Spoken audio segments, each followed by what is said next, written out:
முஹர்ரம் மாதத்திற்கு அல்லாஹ்வுடைய மாதம் என்று அதற்கு பெயர் வைத்தார்கள் நபிகள் நாயகம் ஸல்லல்லாஹு அலைஹி வஸல்லம் அவர்கள். ஷஹ்ருல்லாஹில் முஹர்ரம், அல்லாஹ்வுடைய மாதம் முஹர்ரம். அதிலும் இந்த முஹர்ரம் மாதத்தினுடைய முதல் 10 நாட்கள் மகத்துவம் நிறைந்தவை. குறிப்பாக அதனுடைய 10வது நாள் மிகவும் மகத்துவம் நிறைந்தது. அதைத்தான் நாம் ஆஷூரா என்று சொல்லுகிறோம். இன்ஷா அல்லாஹ் வரக்கூடிய புதன்கிழமை இந்த முஹர்ரம் மாதத்தினுடைய பாக்கியத்திற்குரிய 10வது நாளாகும். திருக்குர்ஆனில் அல்லாஹ் சொல்லுகிறான், வதக்கிருஹும் பிஅய்யாமில்லாஹ், அல்லாஹ்வுடைய நாட்களை நபியே அந்த மக்களுக்கு நீங்கள் நினைவூட்டுங்கள். அய்யாமுல்லாஹ், அல்லாஹ்வுடைய நாட்களை நினைவுபடுத்துங்கள். அல்லாஹ்வுடைய நாட்கள் எது? அவனால் இந்த உலகத்தில் மிகவும் அருள் செய்யப்பட்ட நாட்கள் உண்டு, அவனால் தண்டிக்கப்பட்ட நாட்களும் உண்டு. இதற்கெல்லாம் சேர்த்துத்தான் அல்லாஹ்வுடைய நாட்கள் என்று பெயர். அல்லாஹ்வால் அதிகம் அருட்கொடைகள் இறக்கப்பட்ட நாட்கள் என்று எந்தெந்த நாளெல்லாம் சிறப்பிற்குரிய நாளாக இருக்கிறதோ அவைகளும் நினைவு கூறப்பட வேண்டும். மறுபக்கம் அல்லாஹுவை நிந்தித்துக் கொண்ட காரணத்தால், அல்லாஹுவோடு இறைவனுடைய எதிர்ப்பை சம்பாதித்த காரணத்தால் எந்தெந்த கூட்டங்கள் எல்லாம் எவ்வாறெல்லாம் கடந்த காலத்தில் அழிக்கப்பட்டார்கள் என்கிற அந்த நாட்களின் வரலாறும் பேசப்பட வேண்டும். இதைத்தான் நபிகள் நாயகம் ஸல்லல்லாஹு அலைஹி வஸல்லம் அவர்களுக்கு அல்லாஹ் வதக்கிருஹும் பிஅய்யாமில்லாஹ், அல்லாஹ்வின் நாட்களை நினைவுபடுத்துங்கள் என்று சொல்லுகிறார். அப்படி அல்லாஹ்வுடைய நாட்களில் நினைவு கூறப்படுகிற மிக முக்கியமான நாள் தான் ஆஷூரா நாள். நீங்கள் பலமுறை செவியுற்றிருக்க கூடும். ஆஷூரா இஸ்லாமிய வரலாற்றில் நபிமார்களின் வழித்தடங்களில் நிறைய மகத்துவமான நிகழ்ச்சிகளை தன்னுள்ளே பொதித்து வைத்திருக்கிற ஒரு நன்னாள் ஆஷூராவுடைய நாள். ஆதம் அலைஹிஸ்ஸலாம் அவர்களின் தௌபா ஏற்றுக்கொள்ளப்பட்ட நாள். ஹஜ்ரத் நூஹ் அலைஹிஸ்ஸலாம் வெள்ளப்பிரளயத்திலே இருந்து கப்பல் கரை ஒதுங்கி காப்பாற்றப்பட்ட நாள். ஹஜ்ரத் யூனுஸ் அலைஹிஸ்ஸலாம் மீன் வயிற்றிலே இருந்தவர்கள் இறை உதவியால் வெளியேற்றப்பட்ட நாள். மூசா அலைஹிஸ்ஸலாம் அவர்களை சார்ந்தவர்களும் காப்பாற்றப்பட்ட நாள்.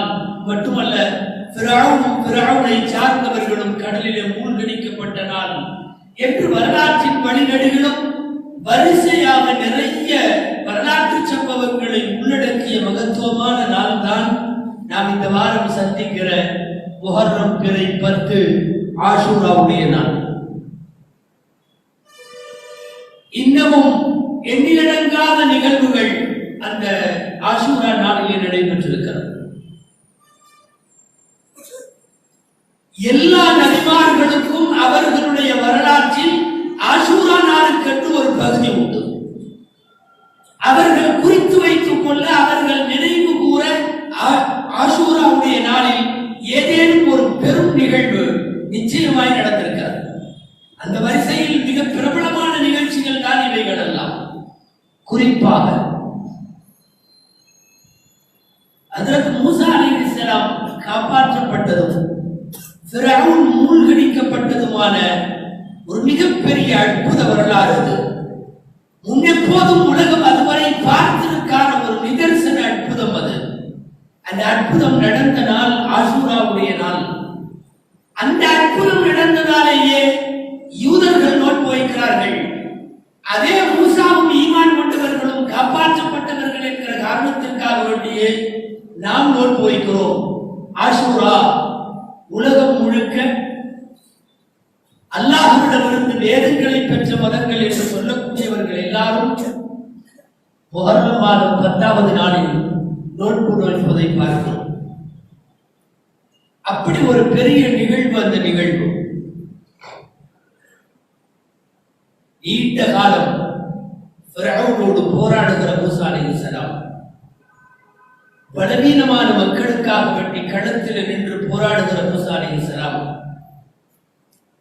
ஆளும் கொடுங்கோலனான ஃபிரௌன் மற்றும் அவனுடைய அமைச்சரவை ஆட்களை எதிர்கொள்வதற்கு தேவையான எந்த விதமான பலங்களும் இல்லாமல் மனோபலத்தை மட்டும் இறை நம்பிக்கையை மட்டும் கையில வைத்துக் கொண்டு களமிறங்கி போராடிய அந்த பலவீனமானவர்கள் வெற்றி பெற்றார்கள்.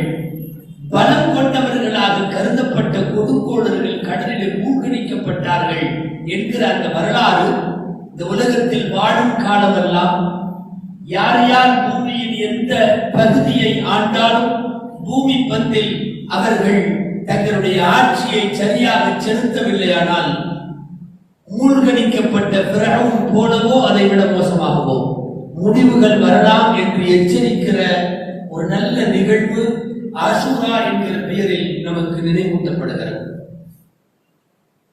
ஹஜ்ரத் மூசா அலைஹிஸ்ஸலாம் அவர்களோடு அல்லாஹ்வை நம்பிக்கை கொண்ட சுமார் 6 லட்சம் பேர் இனிமேல் இந்த ஊரிலே இருந்து வாழ முடியாது என்று முடிவெடுக்கிறார்கள். வேறு இடத்திற்கு போகலாம் என்று முடிவெடுத்து போகிறார்கள். போகிறவர்களை பின்னாலே துரத்துகிறது கிபித்தியர்களின் படை. ஃபிரௌனும் ஃபிரௌனுடைய பரிவாரங்களும் ஒரு மிகப்பெரிய ராணுவ பலம் கொண்டவர்கள் பின்னாலே விரட்ட ஒன்றுமில்லாமல் அவரவர்கள் உடுத்திய துணிகளோடு தப்புகிற இடம் நோக்கி போகிற பனூ இஸ்ரவேலர்களான முஸ்லிம்கள் முன்னாலே போகிறார்கள். குறுக்கே கடல். வரலாறு உங்களுக்கு தெரியும். ஆனால் ஆண்டுதோறும் ஆஷூராவை உலகம் நினைவு கூறுகிற போதெல்லாம் இந்நிகழ்வு தவிர்க்க முடியாதது. குறுக்கிடுகிற கடல். பார்த்தவுடன் மூசாவோடு இருக்கிற அந்த மக்கள் இஸ்ரவேலர்கள் சொன்னார்கள், கால அஸ்ஹாபு மூசா இன்னா லமுத்ரகூன், நாம் இதிலே மூழ்கி விடுவோம் என்றார்கள். அவ்வளவுதான். பின்னாலே துரத்துகிறது ராணுவம், ஃபிரௌனுடைய படை, முன்னாலே கடல், நாம் தொலைந்தோம் என்றார்கள். ஹஜ்ரத் மூசா அலைஹிஸ்ஸலாம் கண்ணெதிரே கடலை பார்த்ததற்கு பிறகும் கூட கல்விலே கரை புரண்டு ஓடுகிற அந்த தவக்குள் அவர்களை பேச வைக்கிறது. சொன்னார்கள், கல்லா இன்ன மஇய ரப்பி சயஹ்தீன், நீங்கள் சொல்லுகிறவாறு அல்ல, நிச்சயமாக என் ரப்பு என்னோடு இருக்கிறான், என் ரப்பு என்னோடு இருக்கிறான். ஹிஜ்ரத்தின் போது தௌர் குகையில் நாயகம் சொன்னது போல ஒரு வாசகம். ஸல்லல்லாஹு அலைஹி வஸல்லம் சொன்னார்கள், நாம் இருவர் அல்ல அபூபக்கரே, மூன்றாவது அல்லாஹ் நம்மோடு இருக்கிறான் என்று சொன்ன அதே வாசகத்தை வேறு வார்த்தைகளில் பேசுகிறார்கள் மூசா அலைஹிஸ்ஸலாம். ரப்பு என்னோடு இருக்கிறான். குறுக்கே கடல் வந்தாலும் கடலை தாண்டுகிற அபூர்வ ஆற்றலை அல்லாஹ் தனது நம்பிக்கையாளர்களுக்கு தருவான் என்றார்கள். அச்சத்தோடும் என்ன நடக்குமோ என்கிற எதிர்பார்ப்போடும் பின்னாலே வருகிற ராணுவத்தினுடைய பயத்தோடும் எதிர்கொள்ளுகிற அந்த மக்கள் அல்லாஹ் உத்தரவிடுகிறான், அரிதிருப்பி ஆசாக்கல் பஹர், மூசா உங்கள் கைத்தடியால் கடலை தட்டுங்கள். முன்பொரு முறை கல்லை தட்ட சொன்னான். தண்ணீர் குடிப்பதற்கு தேவைப்பட்ட போது தட்டினார்கள், தண்ணீர் வந்தது. தண்ணி வருவதற்கு பயன்பட்ட குச்சி அது. இப்போது தண்ணி இல்லாமல் போவதற்கு இறைவன் அடிக்க சொல்லுகிறார். அதிலிருப்பி அசாக்கல் பஹர், கடலை அடியுங்கள். கடலை அடித்தார்கள். ஆர்ப்பரித்து அலைமுழந்து ஓடுகின்ற கடல் தண்ணீரை அங்கே நிறுத்தி கொண்டது. குச்சியில் அடித்தவுடன் இவர்கள் அத்தனை பேருக்கும் 12 வழிகள், ஏறத்தாழ ரோடு போட்டது போல 12 ரோடுகள். வலப்புறம் தண்ணீர், இடப்புறம் தண்ணீர், நடுவிலே தண்ணி இல்லை. நடுவிலே தண்ணி இல்லாத இடத்தில் 12 பிரிவு. இங்கே இருக்கிற இஸ்ரவேலர்கள் 12 கோத்திரத்தார்கள். லட்சம் பேர்கள் இருந்தாலும் 12 கோத்திரம். ஒவ்வொரு கோத்திரமும் தங்கள் முகவரியிட்ட ரோட்டிலே நுழைந்து கொள்ளுவதற்கு பக்கத்து ரோட்டிலே போகிறவர்களை பார்த்துக் கொள்ளுகிற அளவுக்கு குறுக்கே ஒரு கண்ணாடியை போன்று தண்ணீர் இணை. அத்தனை பேரும் போனார்கள்.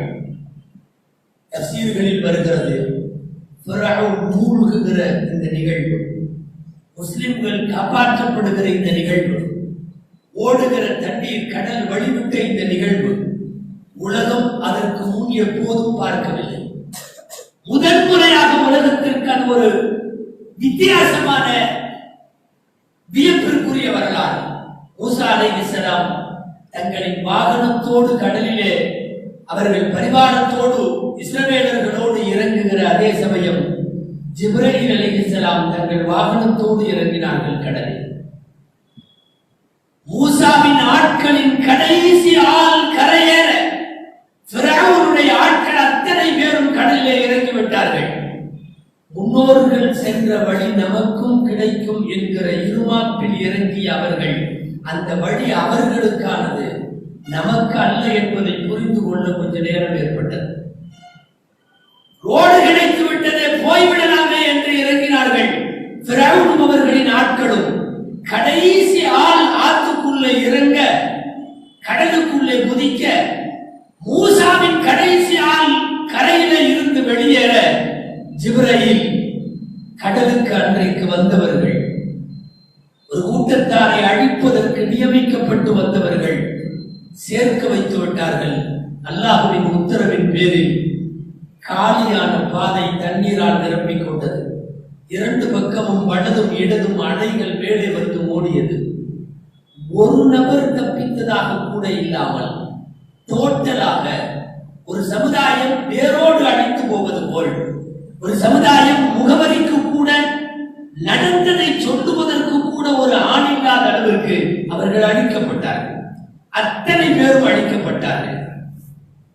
உலக வரலாற்றில் இப்படி ஒரு நிகழ்வு நடந்த நாள் ஆஷூரா என்பதால் தான் ஒரு மிகப்பெரிய இஸ்லாமிய எதிரி அழித்து கட்டப்பட்டதும் இறை நம்பிக்கையாளர்கள் கண்ணுக்கு முன்னால் நடைபெறுகிற பேரதிசயமாக அவர்கள் உயிர் உழைத்ததால் தான் இஸ்ரவேலர்களின் வழிவருகிற யூதர்கள் நோன்பு வைக்கிறார்கள்.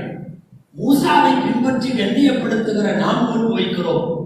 உலகத்தில் நோன்பு வைத்து சங்கைப்படுத்த சொன்ன இந்த நிகழ்விற்கு பின்னால் நமக்கு நிறைய செய்திகள் அல்லாஹ் இதன் வழியாக சொல்லித் தருகிறார். ஃபிரௌன் மூழ்கி போகிறார். மூழ்குகிற ஃபிரௌன் போகிற போது கலிமா சொன்னான். கலிமாவையும் தவறாக சொன்னான். லா இலாஹ இல்லல்லதி ஆமனத் பிஹி பனூ இஸ்ராயீல் வ அன மினல் முஸ்லிமீன்.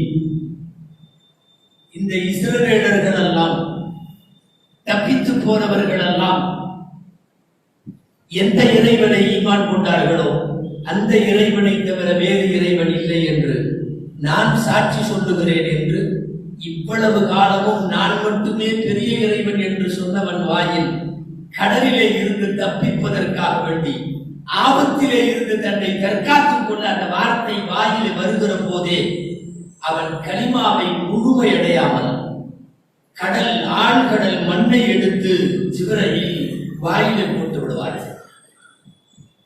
கலிமா சொல்லுவதற்கு திறந்த வாயிலே ஜிப்ரீலுடைய மண் அவன் அத்தோடு அழிக்கப்பட்டான். ஆஷூரா நாளிலே நடந்த இந்த பேரற்புதத்திற்கு பின்னால் நமக்கு உணர்த்தப்படுகிற முக்கியமான சில செய்திகள். ஒன்று, அல்லாஹுவின் அதாப் என்கிற வேதனையை கண்கூடாக பார்த்ததற்கு பிறகு ஈமான் கொண்டால் அந்த ஈமான் செல்லாது. யாராக இருந்தால் அத்தாட்சிகள் வருவதற்கு முன்பு ஈமான் கொள்ள வேண்டும். அல்லாஹுவின் வேதனை வருவதற்கு முன்பு ஈமான் கொள்ள வேண்டும். கண்ணாலே வேதனையை பார்த்த பிறகு ஈமான் கொண்டால் அந்த ஈமானுக்கு வேலை இல்லை. இரண்டாவது செய்தி, நமக்கு உணர்த்தப்படுகிற செய்தி, ரசூல் பெயரை சொல்லாமல் லா இலாஹ இல்லல்லாஹ் என்று மட்டும் சொல்லுகிற கலிமாவிற்கு பிரயோஜனம் இல்லை. நம்முடைய கலிமா லா இலாஹ இல்லல்லாஹ் முஹம்மதுர் ரசூலுல்லாஹ். முஹம்மதுர் ரசூலுல்லாஹை தவிர்த்து விட்டு ஒருவர் கலிமா சொன்னால் அவர் முஸ்லிம் அல்ல. மூழ்க போகிற நேரத்தில் கடலில் அல்லாஹ்வின் பெயரை சொல்லுவதற்கு கூட முடியாமல் பனூ இஸ்ரவேலர்களின் இறைவனை என்று சொன்னவன் மூசா அல்லாஹ்வுடைய தூதர் என்பதை சொல்லவே இல்லை. ரசூலை ஒத்துக்கொள்ளாத எந்த காலத்து முஸ்லிம்களும் அவர்களின் ஈமான் ஏற்கப்படாது. அவர்கள் அல்லாஹ்வை 1000 முறை ஏற்கட்டும், ஆனால் ரசூலை ஏற்காத வரையும் அந்த ஈமானாக கருதப்படாது. இந்த உலகத்திற்கு ஆஷூரா நாளில் ஃபிரௌனை கடலிலே மூழ்கடித்ததன் மூலம் ரப்புல் ஆலமீன் இந்த உலகத்திற்கு சொல்ல வருகிற மூன்றாவது பாடம், கடவுளாக இருந்தால் மரணிக்க கூடாது. மரணித்து போய்விட்டால் அவன் கடவுளில். இந்த உலகத்தில் எல்லோருக்குமான செய்தி, கடவுள்கள் மரணிக்க மாட்டார்கள். கடவுள்களுக்கு நிரந்தர தூக்கம் அல்ல, சிறு தூக்கம் கூட கிடையாது. இறைவனை அல்லாஹுவை சிறு தூக்கமோ பெருந்தூக்கமோ எதுவும் பிடிக்காது என்பது ஆயத்துல் குர்சி. நிரந்தர தூக்கம் என்கிற மரணம் கடவுள்களுக்கு கிடையாது. ஒருவேளை எவனாவது அப்படி மரணத்தை தழுவினால் உலகம் உணரட்டும், அவன் கடவுள் அல்ல. கடவுள் கடவுள் என்று நாட்டு மக்களை எல்லாம் ஏமாற்றி வந்த ஒரு போலி கடவுள் நிரந்தர தூக்கத்திற்கு தயாராகிவிட்டதை உலகத்திற்கு ரப்பு உணர்த்துகிறார். கடவுள்கள் மரணிக்க மாட்டார்கள் என்கிற செய்தி. நான்காவது செய்தி, மூழ்கிய ஃபிரௌனை அவன் போகும்போது அணிந்திருந்த ஒரு போர் கவசம், அவன் போகும்போது வாகனத்தின் மீது அமர்ந்திருந்த போது இருக்கிற ராஜ கிரீடம், இந்த அடையாளத்தோடு கடலுக்கு இறைவன் உத்தரவிட்டான், சடலத்தை வெளியே தள்ளு. நீங்கள் அறிந்திருக்கலாம், அதற்கு முன்னால் வரை கடல் வாங்கிய சடலத்தை வெளியே துப்பாது. ஃபிரௌனின் மரணத்தில் இருந்துதான் இந்த நியதி கடலுக்கு உருவானது. சடலத்தை உள்ளே வைக்காமல் வெளியே தள்ள வேண்டும். அது இறைவன் கடலுக்கு போட்ட உத்தரவு. மனித உடல் மிஞ்சி போனால் 70 கிலோ, 100 கிலோ, 150 கிலோ, 1000 கிலோ இருக்கிற திமிங்கலம் செத்தால் கூட கடலுக்குள்ளேயே இருக்கும். மனிதன் செத்தால் கடல் வைத்துக் கொள்ளார். வைத்துக் கொள்ள வேண்டாம் என்கிற நியதி. கடலை பார்த்து இறைவன் ஃபிரௌனை துப்பச் சொல்லுகிற போதே கடலுக்கு அன்றிலிருந்து நியதியாய் வைத்து விட்டான். ஃபிரௌனை துப்பிய போது வெறும் சடலமாக துப்பவில்லை. காரணம், அடையாளம் தெரியாத ஒரு உருவம் கரையேறுமானால் இது வேறு யாரோ, நம்முடைய கடவுள் மரணித்திருக்க மாட்டார், நம் ஃபிரௌன் பெருங்கடவுள் அல்லவா, அவர் எப்படி மரணித்திருப்பார் என்று ஏதாவது கூச்சலான பேச்சுக்களால் மாற்றிவிட முடியும் என்பதால் ஃபிரௌனை அவனுக்குள்ள அடையாளத்தோடு கடல் வெளியே தள்ளுகிறது.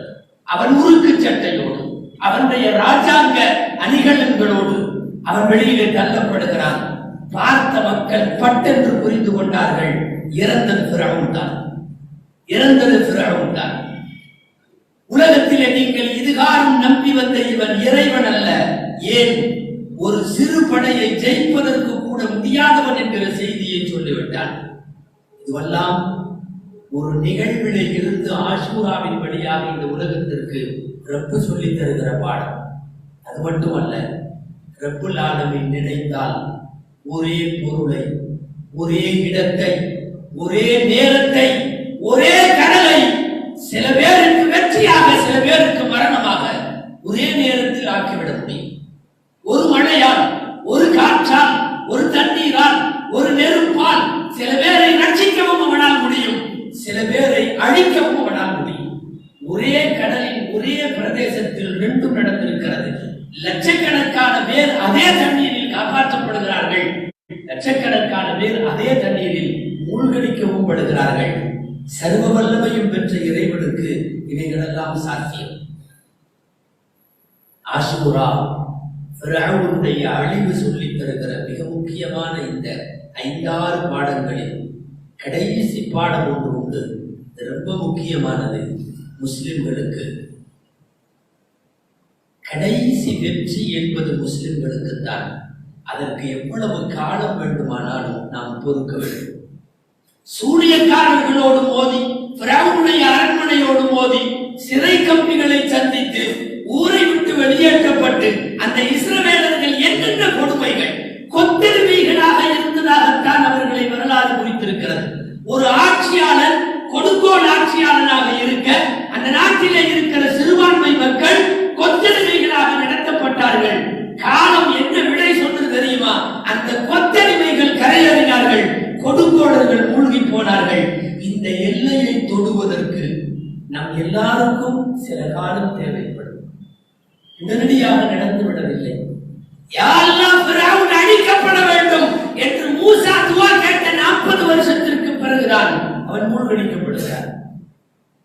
ஒரு நபியின் ஒப்புக்கொள்ளப்பட்ட துஆ 40 வருஷத்திற்கு பிறகுதான் தீர்வுக்கு வருகிறது என்றால், எத்தனையோ அக்கிரமக்காரர்கள் நம்மை மிகைக்கிறார்கள் என்றால் 5 ஆண்டு 10 ஆண்டு அல்ல, கடைசி வெற்றி வருகிற வரைக்கும் முஸ்லிம்கள் பொறுத்தாக வேண்டும். ஆனால் நம்பிக்கை மாத்திரம் இழந்து விட வேண்டாம். கடலை பிளந்து வழிவிட்டவனால், அன்றைக்கு இருக்கிற கொடுங்கோளர்களை அழித்தவனால், என்றைக்கும் இருக்கிற கொடுங்கோல் ஆட்சியாளர்களை எல்லா காலத்திலும் எல்லா பிரதேசத்திலும் அல்லாஹ் அந்த பாடத்தை புகட்ட தவற மாட்டான். ஆஷூரா தரக்கூடிய கடைசி பாடம் அது என்னவென்றால், கொடுங்கோளர்களின் முடிவு மோசமாக இருக்கும். அவர்களெல்லாம் நல்ல மரணத்தோடு தங்கள் வாழ்க்கையை முடித்துக் கொள்ள முடியாது. ஃபிரௌனுடைய நிலை இப்படி என்றால், நிறைய பேர் பூமியிலே போய்கொண்டே இருக்கிறானே காரூன் என்று ஒருவர், அல்லாஹ்வின் விரோதி. ஒரே ஒரு கொசு மூக்கிலே புகுந்து, தலையிலே புகுந்து, மூளையிலே புகுந்து, சுற்றி இருப்பவர்களை எல்லாம் கட்டையை கொடுத்து என்னை அடியுங்கள் என்று சொல்லுவான் நம்ரூத். அவருடைய கடைசி முடிவு அதுதான். போர்க்களத்திலே கொல்லப்பட்டெல்லாம் இறக்கவில்லை. அவன் ஒன்றுக்கும் வீர மரணம் எல்லாம் நம்ரூதுக்கு வரவில்லை. ஃபிரௌனோ காரூனோ நம்ரூதோ வந்ததெல்லாம் முடிவு உலகம் எதிர்பார்க்காத மோசமான முடிவு. செருப்பிலே அடிப்பார்கள், கட்டையிலே அடிப்பார்கள் நம்ரூதை. உள்ளுக்குள்ளே மூளையை சுற்றி குடைச்சல் தருகிற கொசுவுக்கு அப்படி அடித்தால் அவனுக்கு கொஞ்சம் இதமாக இருக்கும் என்பது வரலாறு. நம்ரூதுடைய வரலாற்றை எழுதுகிற சில வரலாற்று ஆசிரியர்கள் சுவையோடு எழுதுவார்கள். செருப்படி வாங்காமல் தூங்க மாட்டேன் என்று அடம்பிடித்த மன்னன் என்று சொல்லுவார்கள்.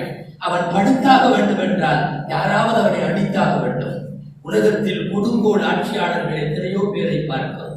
அபூஜஹலை கொன்று போட்டது 2 சிறுவர்கள். பருவம் எய்தாத 13 வயதுக்கு உட்பட்ட 2 சிறுவர்கள். ஆட்டம் போட்ட எத்தனையோ பேர் வரலாற்றின் வெளிச்சத்தில் மிக மோசமாக போயிருக்கிறார்.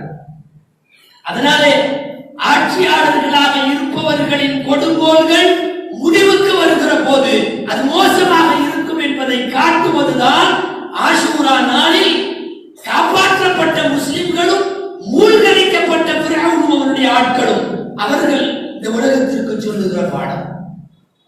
இப்படி நிறைய அக்கிரமக்காரர்களை கடைசி முடிவிலே அழித்து போனவர்களை பார்க்கிறோம். சப்தமே இல்லாமல் இந்த உலகத்திற்கு, ஏன் இந்தியாவிற்கு கூட சொல்லுவோம், இந்த முடிவுகளை பார்த்து கொள்ளுங்கள்.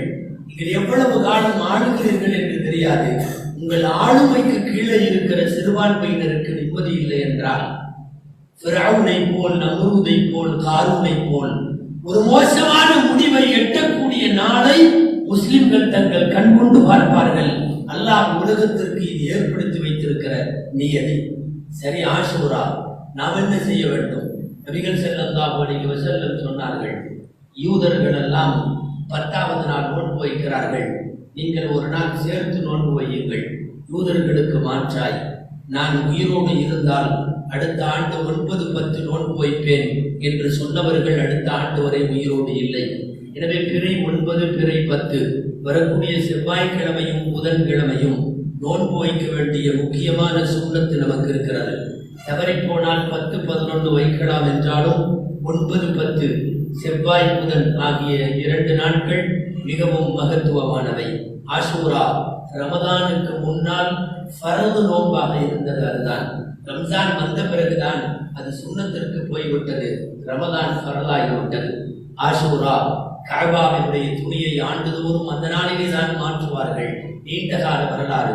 சமீப காலங்களில் ஆஜிகளின் கூட்டம் அதிகரித்ததை ஒட்டி ஆஜிகள் எல்லாம் மினாவுடைய கூடாரத்திலும் அரபாவிலே இருக்கிற போது இப்போது துணியை அந்த தேதியிலே துல்ஹஜ் 10, 11, 12 மாற்றிக் கொள்ளுகிறார்கள். முன்பெல்லாம் ஆஷூரா தான் கஅபாவிற்கு புத்தாடை அணிவிக்கப்படுகிற நாள். ஆஷூரா முஹர்ரம் என்று வருகிற போது தவறாமல் உங்களுக்கு அந்த 2 வரி சொல்லிவிட வேண்டும். ஷியாக்கள் தங்கள் மாறிலே அடித்துக் கொண்டு, ஒப்பாரி வைத்துக் கொண்டு, ஹுசைனுடைய பெயரை அழைத்துக் கொண்டு செய்கிற அனைத்தும் அப்பட்டமாக இந்த மார்க்கத்தில் தடுக்கப்பட்டவை. அதற்கும் இந்த மார்க்கத்திற்கும் எந்த சம்பந்தமும் இல்லை, எந்த சம்பந்தமும் இல்லை. அல்லாஹ்வையும் மறுமை நாளையும் நம்பிக்கை கொண்டிருக்கிற உங்களில் யாருடைய துக்கத்திற்காகவும் 3 நாட்களுக்கு மேல் துக்கம் அனுஷ்டிக்க வேண்டாம். ஒரு மனைவி கணவனுக்காக இத்தாவுடைய துக்க அனுஷ்டிப்பு காலமாக 4 மாதம் 10 நாள் வரை அவள் மாத்திரம் துக்கம் இருக்கலாம். இது எவரின் மரணத்திற்கும் 3 நாளைக்கு மேல் துக்கம் இருக்கக்கூடாது என்று சொன்ன அடிப்படையில் ஷியாக்கள் இன்றைக்கு துக்க நாளாக சுமார் 40 நாட்களை அனுஷ்டிப்பதும், ஆஷூரா அன்றைக்கு முஹர்ரம் பண்டிகையின் போது தங்கள் உடலை வருத்தி அடித்துக் கொண்டு இரத்த காயங்களை ஏற்படுத்திக் கொள்வதும் இஸ்லாத்திற்கும் அதற்கும் சம்பந்தம் இல்லை. அதே போல் பஞ்சா என்ற பெயரில் இன்றைக்கும் கூட கிராமப்புற முஸ்லிம்களிடம் இருக்கிறது. முழுவதுமாய் தவிர்க்கப்பட வேண்டிய மார்க்கத்தில் ஹராமானது.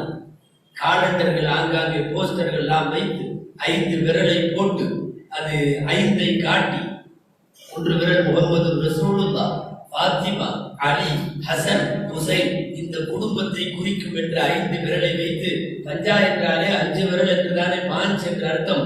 அந்த 5 விரலுக்கும் 5 ஐதீகங்களை கற்பித்து செய்யப்படுவது அப்பட்டமான மூட நம்பிக்கை. இதே முஹர்ரம் அன்றைய 10 நாட்களில் ஆஷூரா நாள் வரைக்கும் கணவன் மனைவி சேரக்கூடாது என்பதும், வீட்டிலே அசைவங்கள் சமைக்கக்கூடாது என்பதும் அப்பட்டமான மூட நம்பிக்கைகள். அதற்கும் இந்த மார்க்கத்திற்கும் சம்பந்தமில்லை என்பதை தெரிய வேண்டும்.